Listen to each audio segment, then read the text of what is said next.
The crystalline spires of the galactic Empress's palace stretched toward 3 amber moons, their surfaces reflecting the eternal aurora that danced across Zephyria Prime's sky. Within the highest tower, Empress Xylara paced frantically, her 6 arms gesticulating in distress while her scaled tail lashed against the polished floor. "Another one quit," she hissed to her aide, gesturing toward the smoking crater where her marble reception desk used to be. "That's the 15th babysitter this month." The Andromedans lasted 3 minutes. The Centaurians didn't even make it past the front gate. David Chen adjusted his uniform nervously as he stood in the palace's employment office, watching holographic testimonials from previous applicants. A blue-skinned Rigelian appeared on screen, his 4 eyes wide with terror. "Those aren't babies," the alien wheezed. "They're miniature apocalypses with wings." "Mr. Chen," called the hiring coordinator, a spider-like being with a clipboard clutched in one of her 8 appendages. "Are you certain you want to proceed? We're legally required to inform you that the previous babysitter was found 3 star systems away, curled up in a shipping container, muttering about tiny, roaring nightmares." David nodded confidently. "I've handled challenging children before. How different can alien babies be?" The coordinator's mandibles clicked in what might have been amusement. "Very well. Please sign here, and initial next to the life insurance waiver." An hour later, David found himself standing before massive doors carved from what looked like compressed starlight. The Empress herself greeted him, towering over his 6-foot frame with her elegant serpentine form wrapped in flowing cosmic silk. "Human," she said, her voice like crystalline bells. "I appreciate your courage, but I must warn you, my triplets are spirited. They hatched only 6 months ago, but they already possess considerable power." She led him through corridors lined with portraits of various galactic dignitaries, many showing subtle scorch marks around the edges. They finally arrived at a nursery that looked more like a reinforced bunker. The walls were made of reinforced tritanium, and the ceiling bore obvious claw marks. "Zix, Nix, and Vix," the Empress announced. "Meet your new babysitter." 3 creatures no larger than house cats turned toward David.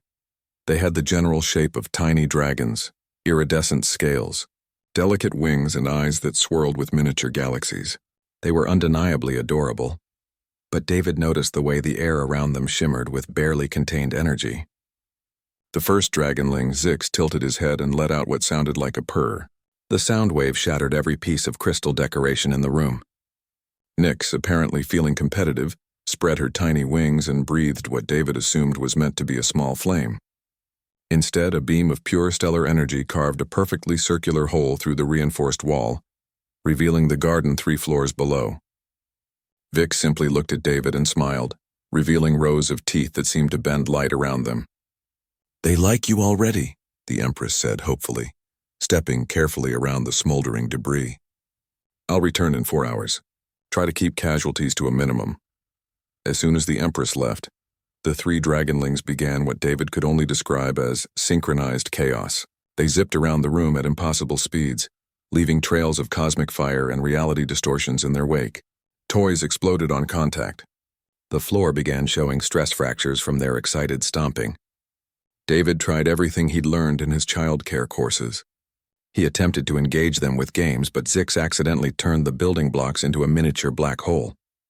He tried reading to them, but Nyx's enthusiastic wing clapping generated electromagnetic pulses that fried the book's molecular structure. Just as David was beginning to understand why his predecessors had fled, his communication device chimed. A hologram of his wife Emma appeared, holding their own 6-month-old daughter. "Hey honey, how's the new job?" Emma asked cheerfully, bouncing baby Sarah on her hip. The moment Sarah's image appeared, something extraordinary happened. The 3 dragonlings stopped mid-flight, hovering in the air as they stared at the holographic human baby. Sarah, oblivious to the cosmic significance of the moment, did what babies do best. She giggled. The sound was pure, joyful, and utterly human. Zix landed softly on David's shoulder and made a sound David had never heard before. A gentle musical trill that somehow harmonized with Sarah's laughter. Nyx settled on the floor and began making soft cooing noises, while Vix actually started giggling back, a sound like tiny silver bells mixed with starlight. "Well, that's new," Emma said, watching 3 baby space dragons apparently enchanted by their daughter. For the next hour, the dragonlings were completely transfixed by Sarah's holographic presence. When she clapped her tiny hands, they carefully mimicked the motion with their wings, creating gentle aurora displays instead of destructive energy bursts. When she babbled, they responded with their own adorable alien baby talk that sounded like cosmic wind chimes. When the Empress returned, she found her palace intact, and her 3 offspring napping peacefully in a pile, occasionally making contented purring sounds that vibrated through several dimensions. "Impossible," she breathed. "What did you do?" David smiled, still gently stroking Zix's tiny head. "I introduced them to another baby. Turns out young ones recognize young ones regardless of species. They just needed to understand they weren't alone in being small and new to this universe." The Empress stared at the peaceful scene. "In all my centuries, across thousands of worlds and countless species, no one thought to simply show them another child? Sometimes the most powerful beings in the universe just need to remember what it's like to be little," David said softly. From that day forward, David became the only babysitter in galactic history to receive a perfect safety rating while watching the Empress's dragonlings. His secret weapon wasn't superior alien technology or advanced combat training. It was the simple understanding that all children, whether human or cosmic dragon, shared the same fundamental need for connection, play, and the joy of not being alone. And whenever the dragonlings got a little too energetic, David would simply call home, and Sarah's laughter would once again fill the palace with the most powerful force in any universe, the pure, innocent joy of a child.